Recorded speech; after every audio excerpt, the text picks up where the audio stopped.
En comptabilité, il existe deux types de charges, les charges fixes et les charges variables. Comprendre la différence entre ces deux charges est quelque chose de très essentiel pour un chef d'entreprise. Je suis Lucie, Content Manager chez Capus et aujourd'hui je vous explique en 1 minute la différence entre les charges fixes et les charges variables. Alors les charges fixes, en fait, ce sont des charges qui sont indépendantes du niveau d'activité, c'est-à-dire elles ne dépendent pas du chiffre d'affaires que vous réalisez.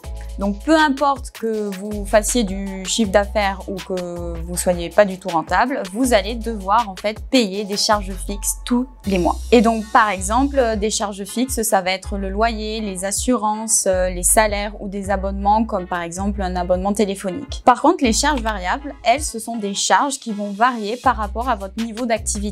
Donc en fait, vos charges variables, elles vont augmenter avec votre niveau de production. Donc par exemple, les charges variables, ce sont les coûts des matières premières, l'eau, l'électricité, des frais de transport, des frais de distribution ou des frais de packaging qui forcément vont être de plus en plus élevés à mesure que votre production est de plus en plus grosse. Certaines charges peuvent être mixtes. Par exemple, imaginons que vous êtes un salarié qui reçoit un salaire fixe, mais en plus des commissions en fonction du CA que vous apportez à votre entreprise.